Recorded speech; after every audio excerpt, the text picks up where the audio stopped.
Toumba, ce n'était pas un prisonnier ordinaire. C'était une mémoire vivante des heures les plus sombres de la Guinée. Il portait en lui des secrets d'État sur le massacre de 2009. Il aurait très bien pu, dans d'autres procès, impliquer des personnalités toujours au pouvoir, ou en tout cas toujours très influentes. Et par-dessus tout, sa popularité grandissante et ses ambitions politiques faisaient de lui un symbole particulièrement gênant pour un régime militaire qui cherche sa légitimité.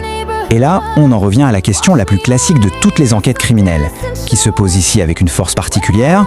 Quand un prisonnier qui en sait trop et qui dérange meurt en détention, à qui profite son silence définitif? Mais attention, la mort de Toumba Diakité, ce n'est pas juste une affaire guinéo-guinéenne, c'est en réalité le symptôme d'un mal bien plus profond, un mal qui ronge de nombreux systèmes politiques sur notre continent. Le refus de soins, l'évacuation sanitaire qui n'arrive jamais. L'expression « mort de cause naturelle en prison » est bien trop souvent une arme politique silencieuse. C'est une façon d'éliminer un opposant sans porter le poids politique d'une exécution. On pourrait appeler ça de la négligence organisée.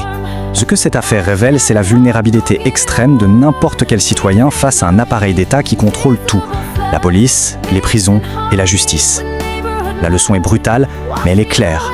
Tant que la justice n'est pas réellement indépendante du pouvoir politique qui met les gens en prison, alors personne, absolument personne, n'est à l'abri. Face à une telle situation, l'exigence citoyenne doit être très claire. Premièrement, il faut une autopsie indépendante menée par des experts internationaux crédibles.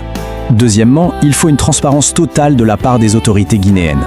Et troisièmement, il faut que nos institutions continentales, que ce soit l'Union africaine ou la CEDEAO, arrêtent de se taire face à ces morts plus que suspectes en détention. L'enjeu, ce n'est pas de défendre l'homme qui était Toumba, mais de défendre un principe fondamental. Même un prisonnier a des droits. Toumba Diakité était un criminel condamné. Mais même un criminel condamné a droit à des soins, à un avocat et à mourir dans la dignité. Quand un État refuse tout accès indépendant à un prisonnier mourant, il ne cache pas la mort d'un homme. Il cache quelque chose de plus grand. L'Afrique mérite des institutions qui répondent de leurs actes, pas des régimes qui font le silence sur les morts qui les arrangent. Merci d'avoir regardé la vidéo. N'oubliez pas de liker, de commenter et surtout de t'abonner pour ne rien manquer. Ensemble, construisons une Afrique qui raconte son histoire. But the world just thinks I'm asleep.